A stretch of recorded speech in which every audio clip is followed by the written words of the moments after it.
Hey, remember last year when I was going to review the Gunslinger? We're going to do something weird.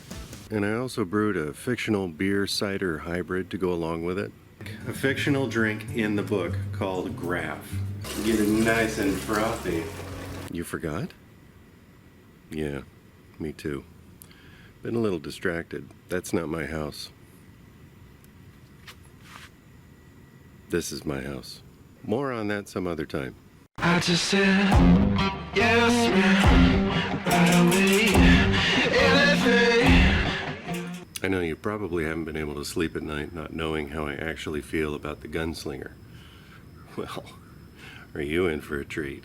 Now you can rest easy. Long story short, I didn't like it. He's like the devil, isn't he? No, he's worse. But let me qualify that. It was visually awesome, and Idris Elba was a badass. I do not kill with my gun.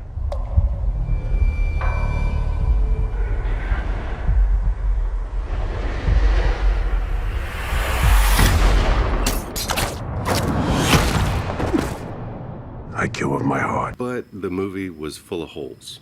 I cannot recommend that you watch The Gunslinger unless you want some visual references before you read the books, which are really fantastic. But I highly recommend brewing the Graf. For those of you who don't know, Graf is a fictional drink Stephen King created and describes in his Dark Tower series as a beer cider hybrid. It's made using whatever beer style and apple juice ratio you want.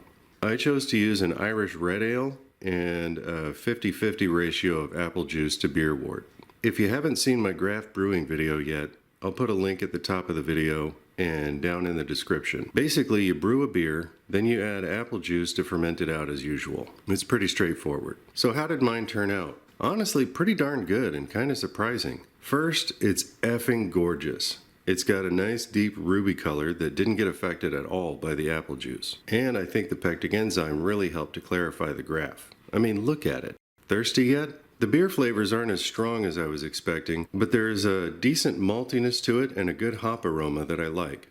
There's also this crazy fresh apple aroma off the glass and a crisp tartness that you don't get from a red ale. The apple juice helps this ferment all the way down to dryness, so there's a lot less body than I was expecting, and the head retention is almost zero. That said, I really enjoyed the Graf since it has the flavors of a bigger beer, but also has a refreshing lighter body.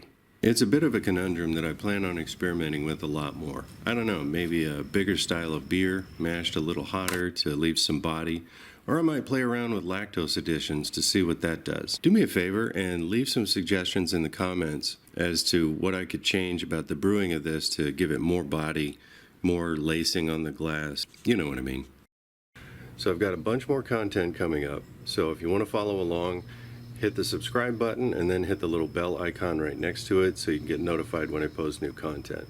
If you enjoyed the video, please hit that like button. It really helps out the channel. So if you have any questions about brewing the Graf or strong feelings about the movie, go ahead and leave them in the comments section down below. And I'll put the link for the Graf brewing down in the description, and I'll go ahead and put the recipe for the Graf down in there as well. So make sure you check the description section for all my videos. That's where I post the recipes so you can get all the instructions and any relevant links to stuff that I used specific to that recipe or project or whatever I happen to be doing in a video. All right, thanks for watching. I'll talk at you later.